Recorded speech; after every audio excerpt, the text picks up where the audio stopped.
Before we talk about today's specimen, we need to discuss another Final Fantasy character, Kain Highwind from Final Fantasy IV. Kain is one of the most popular characters in the entire series, and for the life of me, I have no friggin' idea why. People talk about Kain as though he's some dark, brooding, morally ambiguous anti-hero, but no, that's not the case at all. He's an unambiguously heroic character who gets repeatedly mind-controlled by the villains, and is not interesting in the slightest. As a matter of fact, he's as shallow as they come. The idea behind him was cool, a friend and comrade of the main character who turns to evil and fights against him. But not only are his motivations incredibly weak, but he has no personality to back it up. You know what character is Kain done right? Cypher Almasi from Final Fantasy VIII.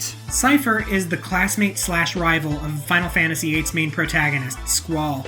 They're both students at Balam Garden, a military academy training mercenaries known as Seeds. Now, Cypher has delusions of grandeur and a dream of becoming something akin to a heroic knight-errant, and sees becoming a Seed as his step to doing so.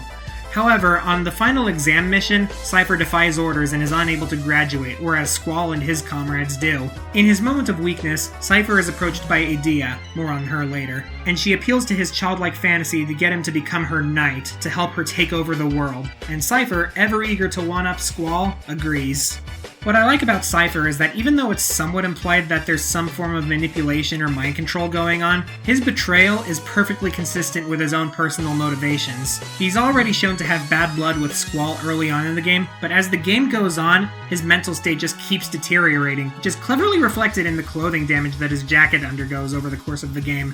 Cypher also gets some pretty interesting and intense boss fights throughout the game, although his first and fourth fights stand out in particular. The first battle against him comes at a point where the early game's plot is starting to escalate to a fever pitch, so it really feels like something big is going down, even if the fight itself is pretty easy. But then there's the fourth battle, the final fight against him late in the game, which is memorable for one main reason.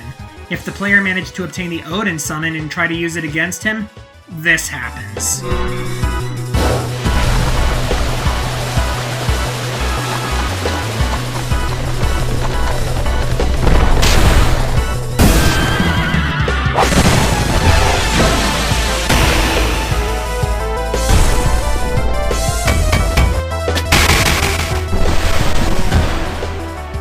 That, I think, speaks for itself. Now, rival characters in fiction usually tend to be seen as losers because they keep losing over and over again, but I somehow felt weirdly invested in his character. I think the exact moment I started to see him as something more than just Draco Malfoy with a sword was the interrogation in Desert Prison. This one scene puts on full display both his delusions and his cruelty, and succeeds at making him more of a legitimate threat than just some school bully. I guess my one big complaint about him is the fact that at the very end of the game, he's just anticlimactically a good guy again with absolutely no build-up or explanation why he's no longer evil. But in spite of that, Cypher is a bizarrely compelling rival character who's just really fun to hate and even more fun to fight.